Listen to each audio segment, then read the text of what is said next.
On refait le Mac, le podcast chaque semaine. Vous retrouvez sur le site www.onrefaitlemacom, le débat high-tech numéro 1 en France. Cette semaine, nous abordons la seconde partie de notre passionnante rencontre avec Pascal Cagny. Tous les détails, c'est dans le sommaire.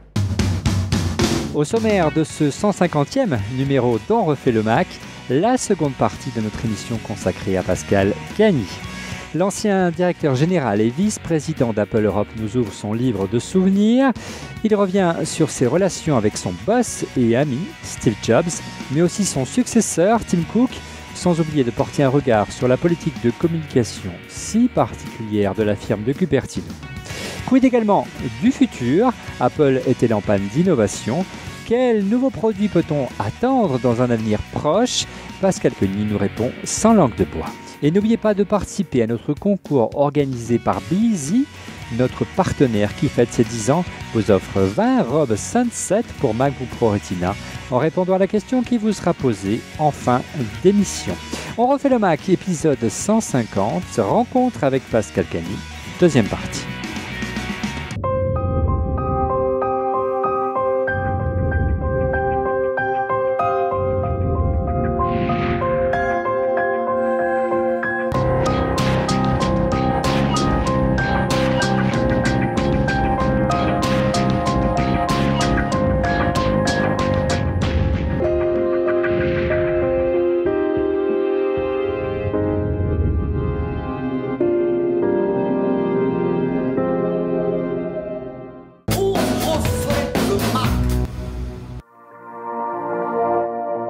En Belgique, retrouvez On refait le Mac exclusivement sur Belgium iPhone à l'adresse belgium-iphone.lesoir.be, le premier site d'actualité iPhone-iPad en Belgique.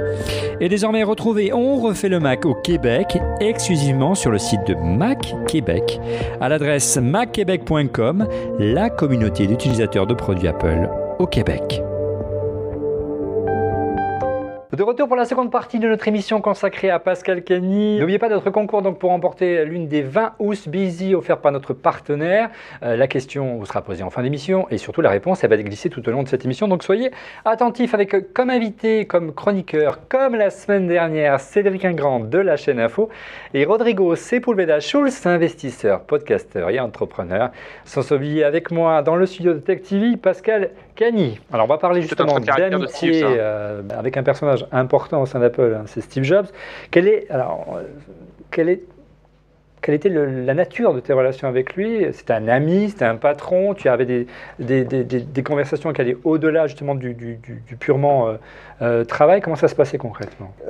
J'ai toujours pris le soin de ne pas mélanger ce que je considère être le jardin privé de cette relation, parce qu'effectivement c'était mon boss, c'était aussi un ami sans aucun doute, et quelqu'un avec qui j'avais des relations qui finalement étaient extrêmement épisodiques, puisque patron de l'Europe à plusieurs milliers de kilomètres, je passais en gros tous les trimestres un peu de temps là-bas, et là j'avais sans doute un des rares privilèges des moins de 50 VP que l'on était, qui est de passer ce temps avec Steve. Donc ça, c'est quelque chose qui m'était très particulier. Je pense qu'il avait trouvé un Frenchies qui baragouinait l'anglais plutôt bien, qui était sans doute en termes de culture assez disruptif et différent comme il l'aimait, et qui finalement a délivré des résultats en préservant le positionnement de la marque, et sans doute sans vouloir simplement être le yes man que sont devenus trop des gens qui ont eu du succès chez Apple, parce que le succès de l'Europe, la différence de l'Europe m'a permis de finalement avoir 12 années exceptionnelles où j'ai pu à la fois grandir, mais surtout faire grandir mon organisation avec une forme d'autonomie rare et unique. Non. C'est qui les donc voilà un petit peu sur la relation avec Steve. Tu ne veux pas dire apparemment. Non, mais j'ai rien de plus à vous dire sur le sujet. C'est-à-dire que chaque fois qu'il venait ici, on se voyait. Chaque fois que j'y allais, on se voyait. C'était comme une lettre à poste chaque fois que je passais du temps. Et quand je ne le pas, j'étais déçu. Et il prenait souvent le soin de m'envoyer un petit mot en me disant « Pascal, je ne suis pas là, je suis ailleurs, je n'ai pas le temps. Dès que tu reviens, on se parle. » Donc j'ai une relation très particulière. Tout ce qu'on dit de mal et de bien sur Steve, je pense qu'il y a une forme de… Oui, c'est quelqu'un qui n'est pas toujours évident. Absolument. Et j'ai eu quelques relations très fortes. On s'est battu un jour, on n'était pas d'accord sur une expo, et je crois que c'était la même expo où j'étais venu te voir, où il nous reprochait d'avoir mis par exemple sur un des iPods une sorte de célébration qui était le 20e anniversaire d'Apple France. Et alors qu'on avait fait pour une fois tout ce qu'il fallait en faisant passer tous les différents steps avec le fameux marketing produit qui sont essentiellement les ayatollahs de cette société, qui ne comprennent pas très bien l'international et qui veulent imposer des normes proches de celles des États-Unis. Donc on avait une bataille forte. Et c'est là où je m'étais un petit peu, on s'était réellement frictionné, mais très vite on est rendu compte que c'était anecdotique à l'égard de ce qu'on essayait de bâtir ensemble. Je rappelle quand même que l'Europe passait de 1 à 40, alors que la Chine n'était pas encore ici. C'était bien plus important que ces petites batailles d'ego et autres. Ouais. Et Monsieur X, que tu connais bien, puisque c'est toi qui l'as embauché, on le salue. Malheureusement, il ne pouvait pas être aujourd'hui avec nous. Il nous avait raconté effectivement cet épisode assez extraordinaire. Et absolument, il était au cœur de cela. Et c'est vrai que j'imagine que le fait de le voir débarquer en France, faire une keynote, ça devait être une pression terrible, parce qu'il avait des exigences, je pense, hors normes, hein, parce que c'était un personnage hors norme de ce côté-là. Absolument, c'était une poussée d'adrénaline extrêmement difficile, mais quand on le vivait en ayant une fois encore des résultats et je pense un minimum de relations personnelles avec Jobs, ça s'est bien passé. Les keynotes faites ici, même au plus difficile de celles qu'on a annulées au moment de l'attentat du 11 septembre, ou ensuite au moment où on avait encore un débat, si oui ou non il fallait faire une keynote alors que l'on avait encore l'Expo et qu'on commençait à avoir nos propres magasins.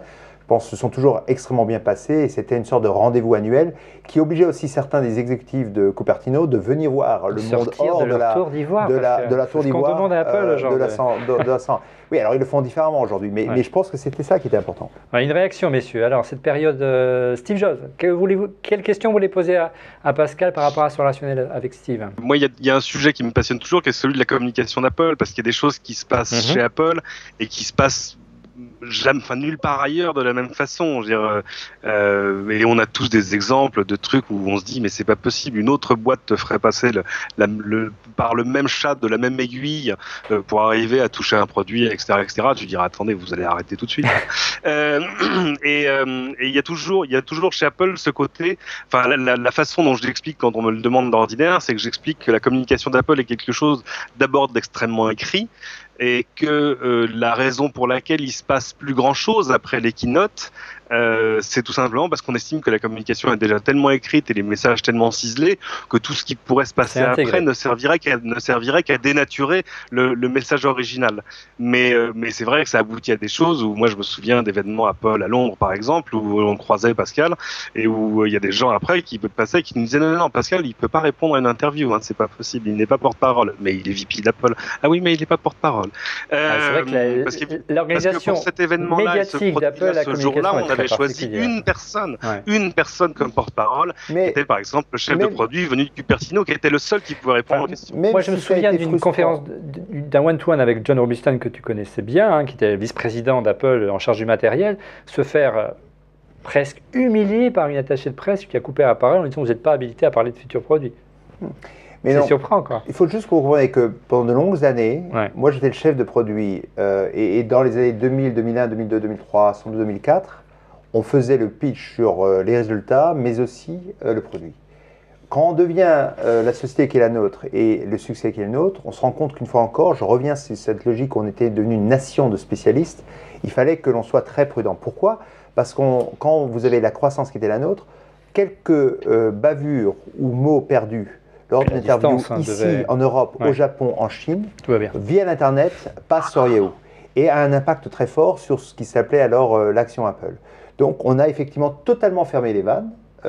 C'était frustrant au départ. Je me suis contenté pendant de longues années de me satisfaire simplement des résultats et des chiffres, alors que fondamentalement ce qui est sexy chez Apple, c'est évidemment le produit, mais ça a son mérite. Après le débat pour savoir si oui ou non il fallait importer en club ou en business class un chef de produit américain parce qu'on estimait que l'Européen n'était pas capable de le faire, ça c'est une bataille de fond que j'ai eu pendant de longues années avec c'est démotivant pour les équipes que j'ai en partie gagné et perdu suivant les cas, mais qui était une aberration totale. Et c'est là où il y a les lignes du système, parce que pour justement grandir et croître, il faut aussi donner plus de responsabilités.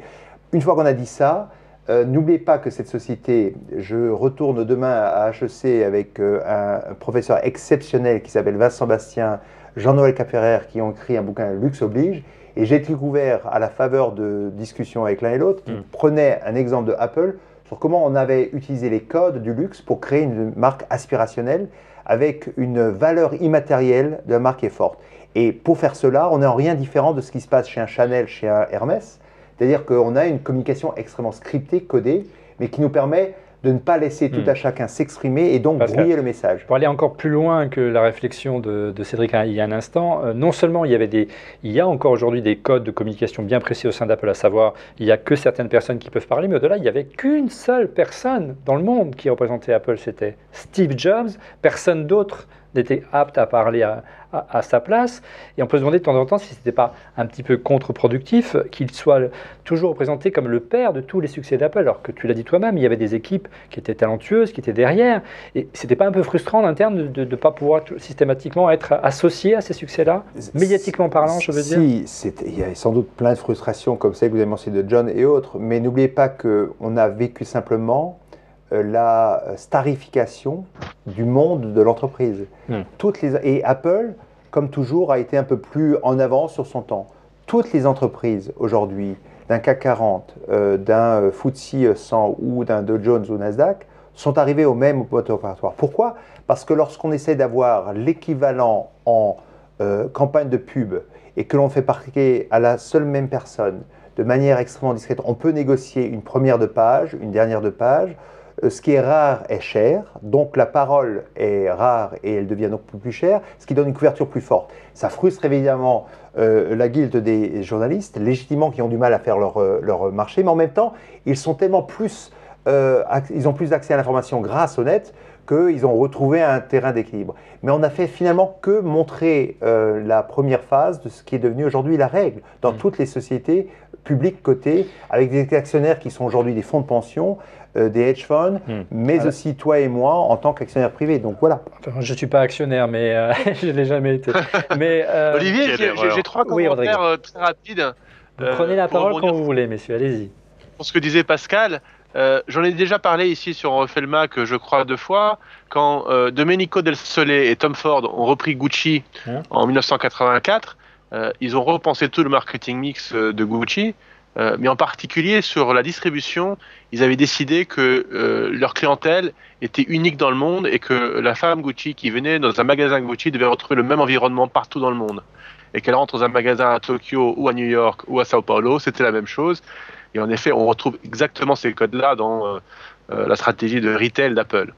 C'est exactement les mêmes choses, c'est les mêmes tables, c'est les mêmes chaises, c'est les mêmes escaliers en verre, c'est les mêmes entrées, etc. On citait Chanel ou Hermès, mais je trouve que ça ressemble beaucoup plus à un Gucci. Et si on regarde les marges données à l'époque à la distribution, elles sont retournées après investissement chez Apple. Donc c'était vraiment un coup de maître que tout le monde essaie d'imiter. La deuxième chose, en effet, je le voyais encore la semaine dernière, j'étais avec vous deux, quand Stéphane Richard est monté sur scène pour le show Hello pour Orange, tout le monde pense à Steve Jobs spontanément. Sa keynote. Il a créé la catégorie des keynotes qu'on retrouve maintenant au CES depuis quelques années, où tous les patrons des boîtes américaines montent sur scène, ils font le show. On pense toujours à Steve en se disant on fera jamais mieux que ce qu'il a pu à l'époque incarner. Parce qu'on est vieux, Rodrigo, c'est pour ça. Ben oui, mais voilà. On est nostalgique. Et pour finir, j'ai une anecdote. Moi, j'aimais beaucoup les Apple Expo de l'époque. Moi, je les avais fait au CNIT. Et je crois que le dernier était vers 2007-2008. Oui, 2007-2008, voire 2000. Ouais, c'est ça, 2008. Porte de Versailles, 2006, où une agence de relations presse d'Apple, Ami, vous voyez de qui je parle, avait organisé un blog avec une dizaine de blogueurs. Et il fallait qu'on alimente ce blog sur l'Apple Expo. Et j'avais demandé, donc j'en faisais partie, et j'avais demandé si je pouvais tout écrire. Et on m'a dit, bien sûr, vérifier, bien sûr. Malheureux. Et moi, j'avais dit, le nouveau Mac Pro est génial, mais alors mettez des écrans d'ailes dessus parce qu'ils ont une meilleure contraste et plus de connectique. Et là, tu as les Stormtroopers qui ont débarqué sur l'Apple Expo, c'est ça? Et les Stormtroopers ont débarqué. Il paraît que mon post avait été traduit en anglais, remonté à Cupertino, et le blog a été fermé le lendemain. C'est vrai, comme ça. De l'Apple Expo. Pascal, que tout est lu, tout est passé au crible, tout est passé au tamis au sein d'Apple. Tout est lu, mais oui, mais absolument. Il y a un filtre, il y a une forme de censure, c'est moi qui utilise ce mot aujourd'hui, mais les enjeux qui sont en cause sont importants. Une fois encore, vous avez un espace de liberté tellement énorme, je vous le rappelle, sur le net, sur les sites de rumeurs et autres, que dans la communication qui était celle institutionnelle de la marque, on jouait cela. Alors, on peut en débattre, on peut ne l'aimer pas. Je crois que je regarde le sourire de Rodrigo, tiens, vous avez plutôt bien vécu cette époque-là et vous êtes nostalgique de cette époque-là, donc parlons du futur. Oui, juste pour conclure, sur Steve Jobs, parce que quand même, c'était un personnage qui va marquer pour longtemps cette entreprise. On l'a compris, c'est une personne qui était au centre de tout au sein d'Apple. Comment toi, tu as géré tes équipes au moment où tu as appris qu'il était malade, tout simplement? Il était à la fois au centre de tout, mais n'oubliez pas que sa zone d'impact était réellement le produit et toute la communication qui touchait vous et moi en tant qu'utilisateur ou client. La réalité des choses, c'est sur tout le reste, et Dieu sait si pour faire une société de la taille qu'est la nôtre, il y a beaucoup d'autres univers, Steve n'était pas particulièrement plus présent qu'aucun autre directeur général. Donc ça, c'est très important de comprendre. On savait qu'il y avait un univers sur lequel il y avait Jobs, produit, et la communication. Il ne gérait pas au quotidien la boîte, c'est ça que tu es en train de dire. Non, je dis qu'il gérait la boîte en tant que patron, mais il se focalisait sur ces deux univers-là. Donc il y avait beaucoup d'espace de croissance quand on passe d'un business, une fois encore, de 5 à 150 milliards, d'une valorisation de, je ne sais plus très bien, 5, 10 à 400, 500. Et pour les gens qui ont un peu d'initiative, je crois qu'il fallait toujours voir le verre à moitié plein plutôt que le verre à moitié vide. Première idée. Deuxième idée, on a quand même eu très tôt la préoccupation de bâtir des talents. On ne sait pas simplement s'assurer de recruter des gens. Le type de personnel qu'on recrutait, des gens qui avaient une culture, un savoir-faire, et qui étaient souvent très brillants, ou qui avaient une culture qui pouvait aller dans l'ADN de Apple. Je l'ai fait moi modestement ici en Europe, mais dans chacun des 20 à 25 pays qui ont été les miens. Et on faisait aussi dans le recrutement de nos équipes sur la com, où on prenait le meilleur infographe, le meilleur.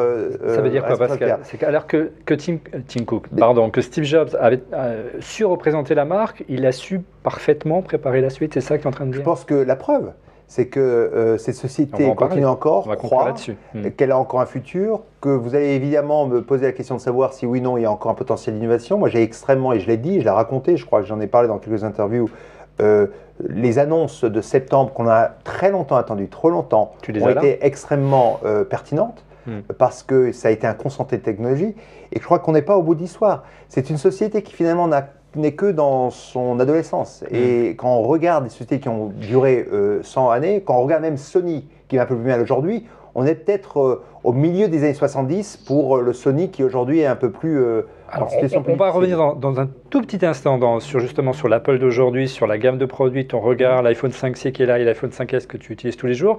Mais tout de même, au moment où il est parti, au moment où il est décédé, on a senti comme que la boîte était bouleversée, qu'il y avait comme un frein à main qui avait été tiré. Et je ne sais pas si même Tim Cook n'a pas utilisé cette analogie-là, où tout s'est arrêté pendant quelques mois, il a fallu une période de deuil. Toi, tu étais encore au sein de l'entreprise. Comment tu as vécu ça? Comment ça s'est vécu en instant? Non, mais la rançon de cette starification forcenée de Steve Jobs fait lorsqu'il s'en va, il y a un vide bien plus étroit que si on avait 2, 3, 4 speakers et autres. Donc ça, c'est le coût de la stratégie pendant plus de 10, 12 années. Première idée. Deuxième idée, je l'ai vécu en première main puisque le 5 octobre 2011, j'étais en fait à Cupertino. Je travaillais sur le business plan suivant et mon bureau de passage était littéralement à quelques dizaines de mètres de celui de Steve. Et je suis allé avec Lanita, d'ailleurs son assistante, fermer les portes. Et j'avais là toute mon équipe européenne. Donc on a compris cela, mais on a fondamentalement... Le 5, c'était donc le jour de l'annonce de la mort de Steve. De la mort de Steve. Nous, on l'a su à 15h et ça venait de se procéder, ça venait d'arriver depuis à peine quelques heures. Mais à l'interne, on a vraiment compris cela qu'en sortant de Cupertino. L'impact, le choc. Là, tout d'un coup, on a vu en moins de quelques heures, je me rappelle très bien de ces moments de 6 heures, à la fois des camions TV avec des satellites et des modes de communication qui ne faisaient en fait la une sur la mort de Steve. Très vite, des bougies et des bouquets de fleurs amenés non pas tant par les employés que par les gens autour de la Silicon Valley. Et surtout, une déferlante médiatique incroyable sur les heures, jours qui ont suivi. Et donc ça c'est là où en fait il a été difficile de gérer cela, puisque là on se pose vraiment les questions. Et évidemment, même moi qui en étais proche et qui l'avais vu dans un état qui n'était pas le meilleur état possible, du moins ces moments opératoires, je ne me suis jamais résolu à l'idée de le quitter. Mais c'est vrai aussi pour un parent proche, un frère, sœur, une amie et autres.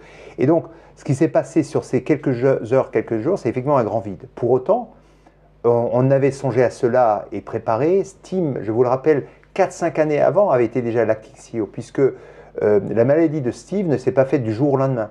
Et donc, on avait déjà mis en place une structure qui pouvait tourner, non pas sans Steve, parce que rien n'est et ne sera plus identique avec l'absence de Steve, mais qui répondait un petit peu au coin d'une société qui est finalement une société de 80 000 personnes, une entité humaine forte, et qu'il fallait préserver. Pour toi, Tim Cook est le successeur indiscutable de Steve Jobs aujourd'hui. Il a été et il est le successeur indiscutable de Tim Cook. C'est pas un patron de transition, Claire. C'est en rien un patron de transition, contrairement à ce qu'on pense avec l'arrivée de Arens de chez Burberry. De Burberry. On va en fait, il est là pour de longues années, Tim. Il vit, il est dédié à Apple, il est talentueux. Il a l'ADN de cette société dans ce monde et j'ai le plus grand respect pour Tim. On lui reproche souvent de ne pas être un homme de produit. Qu'est-ce que tu réponds à cette critique-là par rapport à Steve on peut pas, bien sûr, mais pourquoi devrait-on arriver à 50 ans consommer un homme de produit alors qu'il a commencé à être d'abord quelqu'un de brillant, qui ensuite a travaillé sur la logistique, la distribution, les opérations et qu'il a repris cette courbe. Par contre, il comprend le produit, il sait s'entourer de gens talentueux, donc moi je suis très confiant sur ce que fait Tim. Et évidemment, il ne faut pas essayer de miroiter l'image de Steve dans Tim. Par contre, la culture, l'amour qu'il a de la marque est absolument indiscutable. Ouais, il y a eu un moment fort dans le règne, je n'aime pas ce mot, mais dans le management de Tim Cook l'année dernière. C'est une organisation de la direction d'entreprise avec un départ important, celui de Scott Forstall. Est-ce que tu peux nous en dire plus? Qu'est-ce qui s'est véritablement pensé à ce moment-là, si tu as pu avoir des informations à ce moment-là? Écoutez, Scott, je le connaissais très bien, c'est un des gars les plus brillants de cette génération. Papa d'iOS, notamment. Oui, c'était le patron d'iOS, mais c'est aussi quelqu'un de brillant, remarquable. Je ne peux pas, à plusieurs milliers de kilomètres, vous dire que j'avais l'ensemble des inventions, mais en gros, il est vrai qu'il était un petit peu difficile, extrêmement volontaire sur les produits à pousser.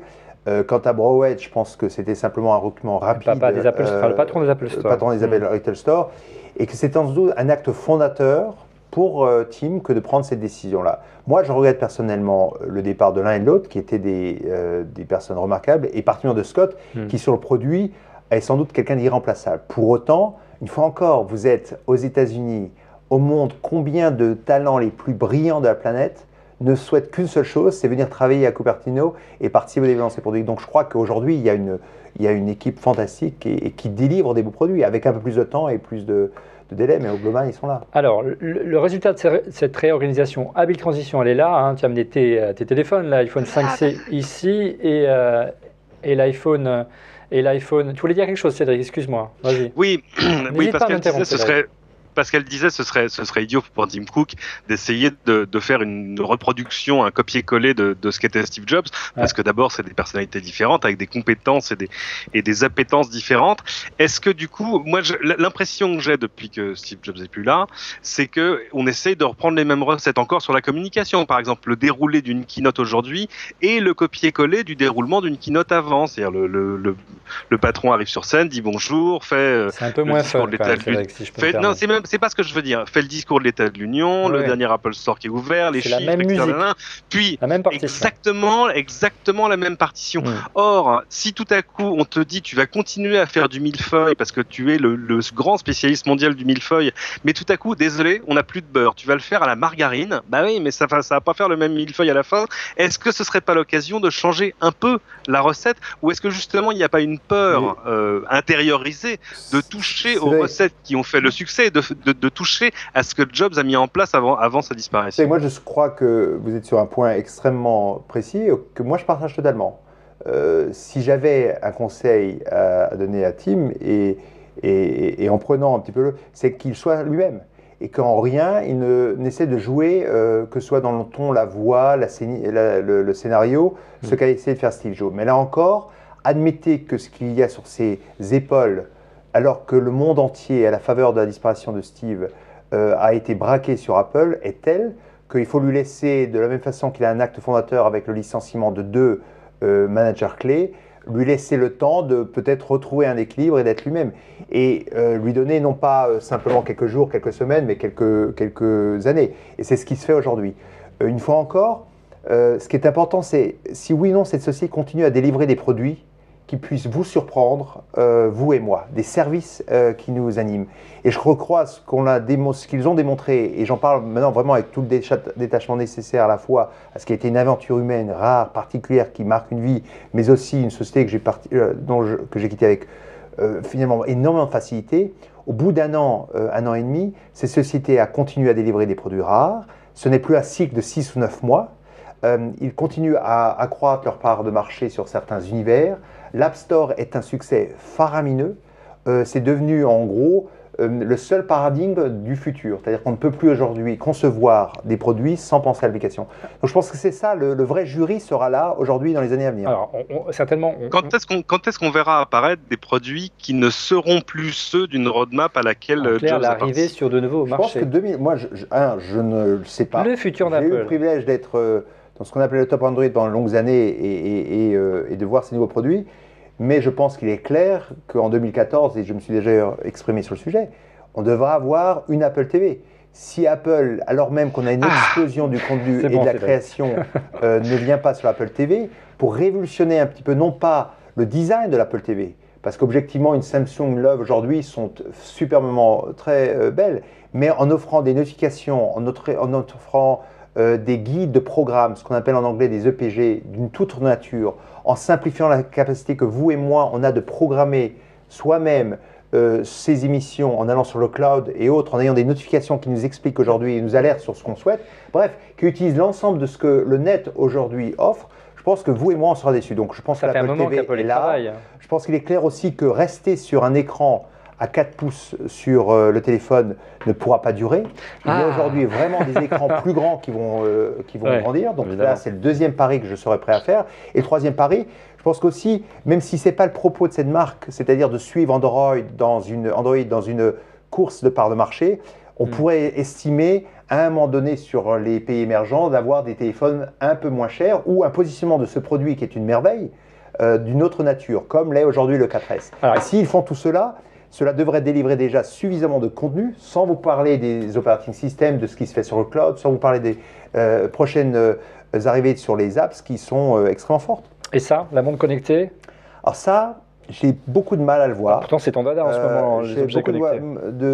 Oui, mais je ne suis pas un grand fan de la montre connectée. Je pense que ce qu'on a montré avec la tablette, je vous rappelle que le 28 janvier... Non, mais justement, maintenant, parce qu'elle a toutes les raisons de ne pas vouloir qu'Apple arrive sur ce marché.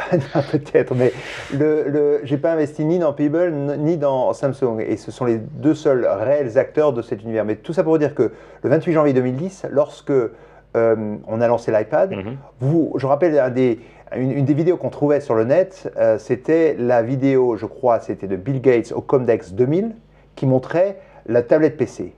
Et donc, qu'est-ce qu'on peut apprendre sur ces 2 années 2000-2010? C'est en gros le timing, l'essence. Et je crois qu'aujourd'hui, Samsung nous le montre quelque part, le timing n'est pas encore bon. Et donc, dans la hiérarchie des choses, un Apple TV me semble être le prochain produit. Un travail autour d'une vraie gamme de téléphones va être forte. Et puis, n'oubliez pas encore que sur l'iPad, on a encore tout à faire. L'iPad Air, l'iPad mini n'est même pas encore, le Retina n'est même pas encore lancé. L'iPad Air vient à peine d'être lancé, donc je crois qu'il y a encore des milliers de produits à être vendus. Alors, tu semblais dire mais tout ça, c'est les désirs de Pascal Cagny en tant que consommateur et d'observateur du marché, ou c'est des opinions informées? Non, c'est l'opinion informée d'un observateur informé du marché. Qui est passé par le laboratoire. Je pense que l'Apple TV va arriver, elle doit arriver. Et Apple, le monde en a besoin. L'expérience TV n'est pas encore satisfaisante aujourd'hui. Rodrigo, pour conclure. Ouais, 2 commentaires sur ce que disait Pascal tout à l'heure. Moi, je suis toujours choqué, et vous me l'aurez entendu dire à chaque fois depuis longtemps, le procès qu'on fait à Tim Cook en tant que successeur ou pas de Steve Jobs. Le succès d'Apple n'est certainement lié au produit et au design, mais également avec une machine logistique opérationnelle extraordinaire, un petit peu ce que faisait Dell à l'époque, où le succès de Dell, c'était la gestion de l'inventaire en 2 jours ou moins. Donc Tim Cook est tout à fait légitime, et depuis qu'il est aux commandes, Apple ne s'est jamais aussi bien porté. Il continue à délivrer à la fois du chiffre d'affaires et du résultat net en croissance trimestre après trimestre. Donc Tim Cook est tout à fait légitime, et je voudrais qu'une fois pour toutes on arrête de se dire est-ce qu'il est légitime, ou de se dire est-ce que c'est Johnny Ive qui doit prendre la relève. Ça, c'est le premier point. C'est pas Johnny Ive qui doit prendre la relève. Vous l'avez beaucoup. Vous l'avez beaucoup dit dans cette émission, je me suis toujours inscrit en faux. Non, la question c'est de savoir est-ce que c'est Johnny Ive qui devait prendre la relève sur scène. Sur scène et sur les produits. Mais pour revenir, apparemment ça n'en prend pas le chemin. Mais pour revenir sur les... Deuxième commentaire. Oui, vas-y, conclue, allez vite. Apple a réinventé ou a inventé un certain nombre de catégories incroyables depuis 12 ans. À la fois la téléphonie depuis 7 ou 8 ans, c'est absolument incroyable. Ils ont tué dans l'œuf les BlackBerry, les Nokia, etc. Ils ont fait déménager les centres de gravité, les centres de gravité en termes de marge, totalement. Les centres de gravité qui étaient d'abord au Japon dans les années 2003-2005 avec iMode et en Europe vers les États-Unis. C'est une énorme perte pour nous Européens, mais c'est un énorme succès pour Apple, et ils ont complètement lancé ce marché-là qui était copié par tout le monde en form factor, en termes d'App Store, etc. Ils ont refait le coup sur la tablette. Je suis d'accord avec Pascal, on n'a pas encore tout vu sur la tablette, il y a beaucoup de choses à voir, en particulier elles ne sont pas, en tout cas dans le monde iOS, multi-comptes. Aujourd'hui, c'est un outil très très personnel. En tout cas, chez Apple, elles ne sont pas multi-comptes, je te confirme, Rodrigo. Ce qui n'est pas le cas. C'est ce que je dis, donc il y a encore beaucoup de choses à faire. Ouais. Alors, nous, on interagit avec notre univers numérique sur toutes sortes d'écrans. Oui, peut-être il y aura des montres. Moi, j'y crois moyen, on en a déjà parlé. Moi, je préfère ma Breguet. Mais on a les petits écrans, les grands écrans, les phablettes, les tablettes. Ouais. Apple n'est pas encore sur la télé et c'est un univers avec lequel on interagit. Oui, ils seront présents. Moi, je suis ravi de mon Apple TV. Je m'en sers tout le temps. Je l'évangélise auprès de tout le monde. Mais je suis encore surpris du peu de place que prend Apple, par exemple, et c'est ma question pour Pascal, dans le monde du jeu. Le monde du jeu fait 85 ou 90 milliards. C'est plus gros qu'Hollywood. Du jeu vidéo, c'est plus grand qu'Hollywood. C'est plus de temps passé sur les jeux que sur le web ou sur la télé. Voilà, et Apple n'est pas tout à fait présent, même s'il y a des tentatives avec l'iPod Touch pour le positionner là-dessus, même si l'A7 sur l'iPhone 5S aujourd'hui permet de faire du jeu, même si sur les capteurs, je ne vois pas de poussée encore d'Apple énorme dans ce univers. D'abord, je pense que je me suis intéressé à l'univers du jeu depuis très longtemps, et évidemment en étant membre du board de Vivendi et en ayant vendu Activision, j'aimerais simplement vous rappeler que Activision Blizzard représentait 110% de ce qu'on appelle le pool de profit de l'industrie du jeu. Ça veut dire quoi? Ça veut dire que dans cette industrie du jeu, notamment sur les iPads ou les iPods, beaucoup de gens perdent énormément d'argent et qu'il n'y a pas encore de démonstration définitive sur le fait qu'on puisse se substituer à ce qu'a réellement bien fait à un certain point Ubisoft, mais aussi les Activision Blizzard de ce monde. Et donc pour Apple, quand on se situe là où on est, c'est-à-dire un business de plus de 150-160 milliards de dollars, une plateforme essentiellement, le souci c'est de donner les meilleurs outils pour le faire. Donc mettre un processeur de 64 bits avec un graphique, une qualité graphique exceptionnelle sur l'iPad Air, sur l'iPad Air et sur l'iPhone 5S, c'est ça qui est la clé. Et à partir de là, on va rendre possible nombre de nouveaux développements. Mais ce n'est peut-être pas, et ça n'a jamais été en fait, dans l'ADN d'Apple, de créer des jeux, la console de jeu. Et de créer la console de jeu ou de créer des logiciels sur le sujet. Et sur les tailles, je crois qu'on voyait un petit peu l'univers qui est le nôtre. Regardez, il y a en gros toute la contenu, la création, la vidéo, un catalogue de films qui doivent aujourd'hui être consommés différemment. La relation des grands des utilisateurs, des usagers aux médias aujourd'hui est à 88% via un écran. Je pense que conquérir cet univers-là, en tirer parti, le remonétiser alors même qu'il ne l'est pas.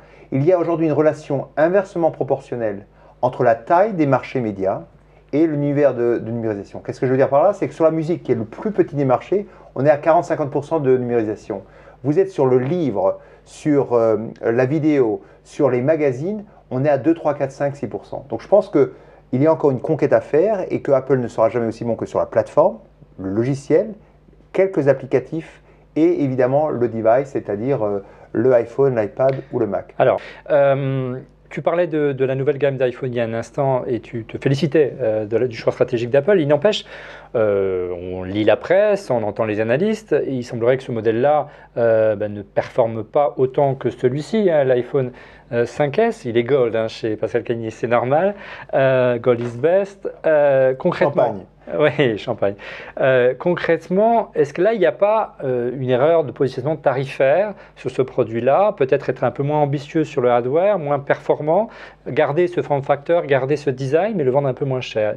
Apple sait faire, il l'a fait sur l'iPod, il l'a fait avec l'iPad mini. Est-ce que là, Apple ne serait pas dans une... ne se tromperait pas concrètement, Tim Cook? Il y a deux choses. N'oubliez jamais que c'est là un petit peu où la magie d'Apple est sans doute ne peut plus être la même aujourd'hui qu'elle n'a jamais été, puisque cette société doit délivrer de manière récurrente 35-40 milliards de profits. Une marge brute de 35 à 38. C'est le couloir dans lequel ils sont. Donc quand vous faites cela, vous avez effectivement et la course à la part de marché, qui aurait pu être une des stratégies, une des voies, n'est vraiment pas celle d'Apple pour aller chercher 80-90% de part de marché chez Android. Donc ça, c'est le premier point. Deuxième idée, je crois que à l'opposé du procès qui est fait au 4C, ce produit au 5C, ce produit sur la durée va avoir énormément de succès. Je me mouille sur ce sujet-là, mais je suis certain que son form factor que j'utilise moi depuis le début en fait, est un produit qui fait que lorsqu'on l'aura, comme sur le 4S et le 4 avant, positionné à 100, 150, 200 $ de moins, prendra sa place parce qu'il est exceptionnellement bien positionné. Ouais. Et n'oubliez pas, dernier point, qu'il était peu disponible et que le 4S, à un instant T, au mois de septembre, lorsqu'il était lancé, était pratiquement pas présent. 5S, donc on doit délivrer, et c'est le propre d'une société, d'une multinationale comme Apple, des résultats trimestre après trimestre, mois après mois, semaine après semaine. On a du mal à faire ce genre de compromis. Alors on va conclure sur toi, si tu es d'accord Pascal, parce qu'on a été long et c'était bon ce soir, merci encore. Il y a eu beaucoup de rumeurs au moment où tu es parti d'Apple sur les possibles points de chute. Est-ce que tu as une ambition encore aujourd'hui de diriger une grande entreprise? On t'a annoncé même à un moment donné à la tête d'une chaîne prestigieuse que connaît bien Cédric. C'était de l'info ou de l'intox? Écoutez les amis, j'ai eu le privilège pendant 25 ans d'avoir, à la faveur de mes rencontres et peut-être modestement de mon talent, la liberté de pouvoir faire une pause. Et de le faire en passant mon temps, ce que je fais aujourd'hui depuis près d'1 an, à rencontrer certains des ingénieurs les plus brillants qui soient ici en Europe et ailleurs. Donc ça, c'est la première idée. Ce qui me passionne, moi, chaque jour, c'est de rencontrer des ingénieurs, éventuellement, en amateur que je suis, encore faire des investissements. Et troisième idée, en apprenant ce que c'est que la gestion des grands groupes, en étant board de Vivendi, au conseil d'administration de Vivendi, ou celui de Kingfisher, dans un univers totalement différent, puisque c'est Castorama et autres. Et donc, aujourd'hui, ma seule volonté à moi, c'est de continuer d'apprendre, de voyager, de devenir l'observateur que j'ai toujours été, mais un peu plus pertinent que je ne pouvais l'être chez Apple, puisque j'ouvre mes yeux sur un univers qui est autre, celui d'Apple. Et on verra ensuite ce qui se passera. En Europe particulièrement, il y a au moment où je vous parle, un phénomène un momentum qui est fort. Le monde entier regarde sur l'Europe et on se rappelle que finalement, il y a plus d'internautes ici qu'il y en a aux États-Unis. On se rend compte que même en France, il y a eu plus sur le dernier trimestre d'investissement dans des sociétés avec une mise de départ de 5 millions d'euros qu'en Angleterre. Donc, il y a quelque chose qui se passe. Et c'est ça qui est passionnant. C'est pas plus difficile d'investir en France aujourd'hui, Pascal, qu'aux États-Unis concrètement? Je pense que c'est plus difficile, mais les clés sont toujours les mêmes. C'est trouver le bon entrepreneur. Et Dieu sait si ce pays produit des talents exceptionnels et le bon produit ou le service.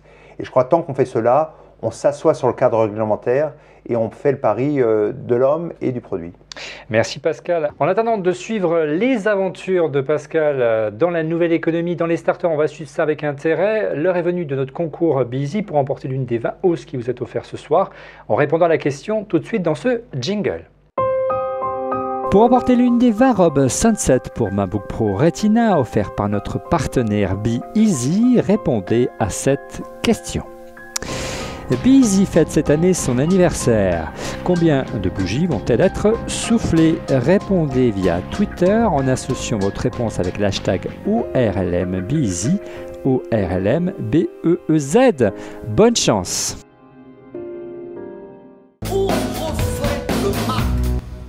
Allez, les coups de cœur, on commence tout de suite par Rodrigo.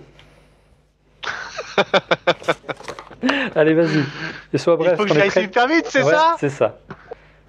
Mais écoute, tu sais que moi j'aime bien le son, et d'ailleurs pour en parler avec Pascal, j'attends que l'iTunes Store non pas me vende des films 3D, mais des films en HD avec une bande son 5 points minimum, voire plus DTS audio, parce que moi je suis équipé et il y a très peu de sources. Donc j'aime bien le son, j'aime bien le gros son. En VF, hein. Accessoirement. Mettez-nous Donc des je sujets suis les précis. enceintes, je suis les casques, et là j'ai vu passer dans mon flux d'actualité une petite enceinte d'une marque qui est positionnée moyenne gamme, que je trouve depuis toujours très jolie. Mais leur petite enceinte Bluetooth portable, pour chez soi, je la trouve absolument top. Elle a un look vintage, elle a l'air d'avoir un son fabuleux d'après le copain qui m'en a parlé. C'est la nouvelle enceinte de chez Marshall qui s'appelle la Stanmore Black à 400 €. Ouais, Elle quand est même. absolument splendide, j'en veux, j'en veux, j'en veux. Merci Rodrigo. Cédric, quel est ton coup de cœur ce soir? J'en ai deux, je vais faire très vite. Ouais. Un, c'est un projet de recherche du MIT à Boston qui s'appelle Inform. Inform, c'est l'idée, tu sais, on a la visioconférence, on peut même s'amuser aujourd'hui à faire de la visioconférence en 3D si on a envie. Le problème, c'est que c'est très dur de recréer de l'interaction physique à distance. Ouais. Et ben c'est ce qu'ils ont fait, c'est ce qu'on voit dans cette vidéo avec ce type qui est sur son écran et qui, au travers de petits cubes opérés par des espèces de micro-vérins à air comprimé, je crois, arrive à manipuler un objet à distance. Alors je suis pas sûr de savoir exactement à quoi ça va servir parce qu'évidemment c'est un projet de recherche, c'est pas du tout un produit, mais d'abord c'est magnifique à regarder et puis voilà, ça laisse entrevoir des choses pour l'avenir. La deuxième chose qui est beaucoup plus pratique mais qui ne concerne pas la France, vous allez comprendre pourquoi, ça s'appelle Coin, ça se passe aux États-Unis, c'est une start-up, c'est sur Kickstarter, qui lance une sorte de carte de crédit universelle, enfin d'appareil qui permettrait de remplacer toutes vos cartes de crédit fidélité.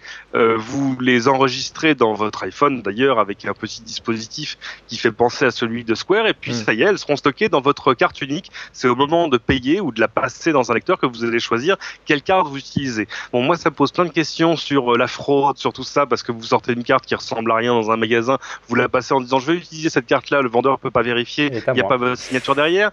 Donc ça demande à être approfondi et de toute façon en plus ça ne marcherait pas avec des cartes à puce chez nous. Donc pour l'instant c'est absolument sans objet, mais forcément ça fait phosphorer sur le futur des paiements.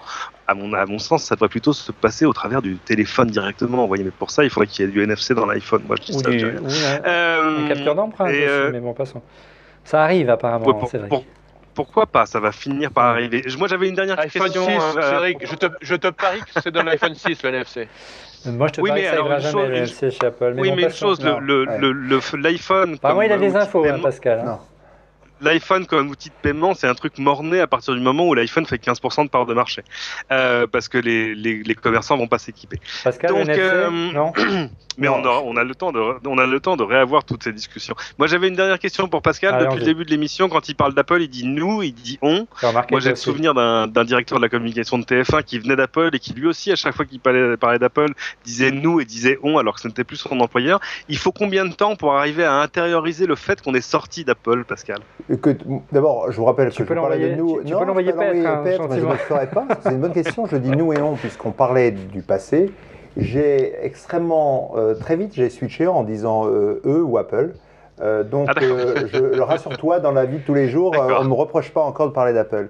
J'aimerais moi parler de mon NFC. NFC, je crois qu'aujourd'hui Bluetooth, Low Energy, iBeacon, c'est fantastique.